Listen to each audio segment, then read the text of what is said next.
we've already covered this, Rob, but I'll ask it again. So you think that we should be abolishing any sort of income tax system and go back to a consumption tax, a flat tax? What would you say? Well, definitely, I am in total favor of abolishing the 16th. And looking at various tax systems that we have right now, the one that I'm beginning to favor and do favor the most is the fair tax, because it's more of a consumption. It is fair across all planes. What we have right now is an atrocity. I mean, I heard the other day it was something like 4.5 million words in the tax code. I mean, that's, you know, and then you've got people saying, well, I'm going to cut taxes. And then we're going to raise taxes. We're going to cut taxes. We're going to raise, you know, where does the tax code start become standardized that we all have an idea about what we're going to pay? I mean, you know, a good story that was told to me is that, well, you know, they say this is an income tax. Well, when I get my check, that's not the income I was promised. I mean, you know, my income was this, but what I'm getting is this. So why am I being taxed for this? This is my income. You know, I mean, it just gets crazy.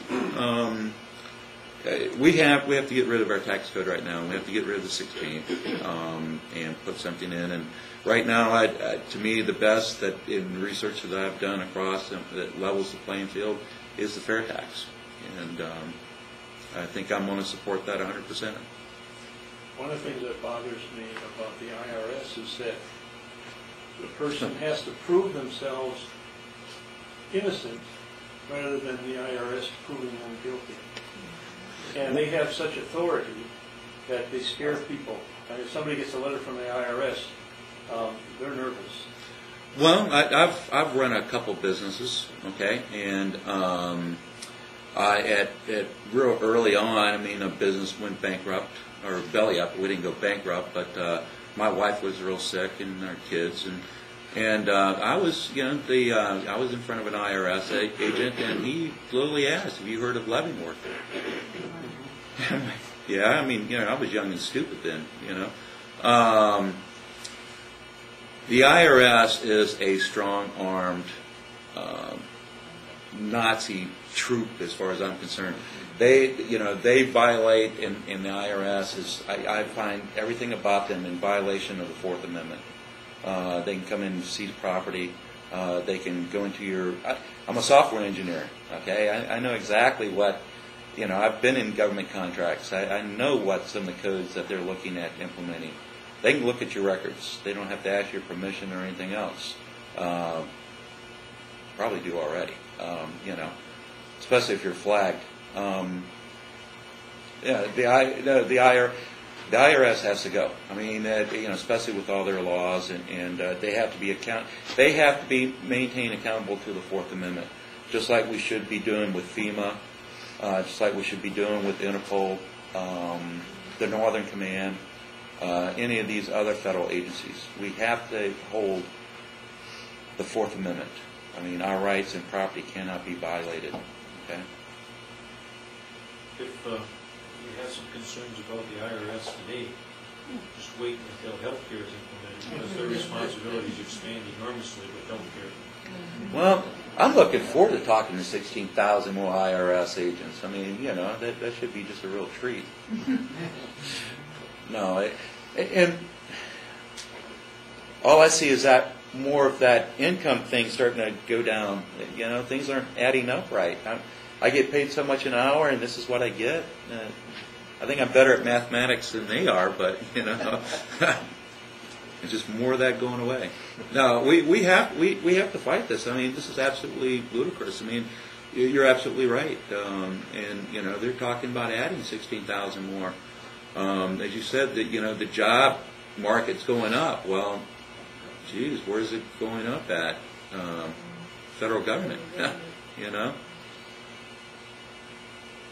The way to straighten this IRS out, as I told some other people, make Congress, legislatures fill out their own income tax. I agree with you 100%. Why, you know, they would change it then. You know, there's a proposed 28th Amendment, I'm all in favor of that. That Congress should make no law that is going to put on the citizens that it cannot do itself. Okay, and I'm going there. I'm not going there to try to get the pennies and the tax. I mean, I want them to be treated like you and I are. Yes, things will change. You bet they'll change. Rob, tell us what you believe the Second Amendment means and how you would protect it if you're elected. I'll answer okay.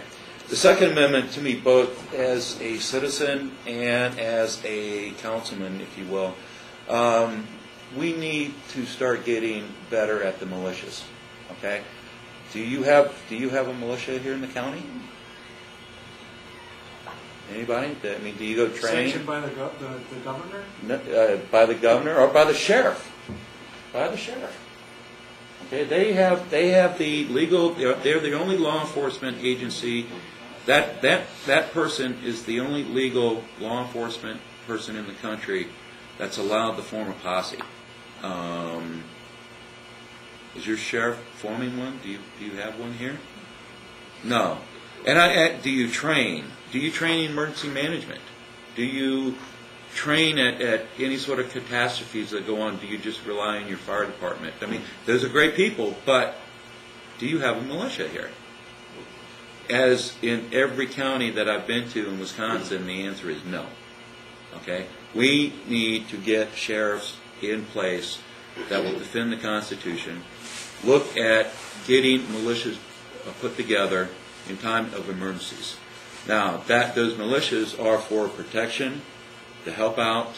Virginia has, and I think if anybody will see this movie, has some great ideas for their militia, and I'd like to see that being implemented here. So I'm a big fan of militias, and I certainly would like to train and be in one. And I'm actually trying, we've got elections up there, and I'm trying to push it real hard for our sheriff to start mobilizing people. This is what we were here for. We have to protect our homes. As far as Phase 2, Clause 2 of the Second Amendment, yes, I totally believe the right to bear arms is your rights, and they cannot be infringed upon. Okay, the Second Amendment does not tell me what kind of weapon or arm I can bear, nor does it tell me where I have to bear it. So if I want to have an arm on me in a restaurant concealed, that's my right. Okay. Now, people, I think last time around we were talking and joking around about grenade launchers and things of that nature. But well, okay, if indeed we do have a violation of posse comitatus, what are we going to fight back with? My 22 is not going to do much to a tank. I can tell you that right now. I think that we do need to, at least from a militia standpoint, have arms that we can defend ourselves with. I mean, I have been part of an evacuation of New Orleans when I lived there, and I saw the chaos that went on. New Orleans in itself, just a normal day, was chaos. I wouldn't walk the streets without a gun, Now imagine Katrina, right? Now you're sitting there by yourself in your house. I mean, I know the type of people that run those streets. And you want to come by and take my gun? No, not at all. I mean, I'll hide them. I'll cache them. And we probably should be doing that to begin with, because I think that eventually they are going to try to... we saw that we almost lost our Second Amendment the other day, only by, I think, 1 or 2 votes. That's scary, folks. I mean, this should have been, it's scary.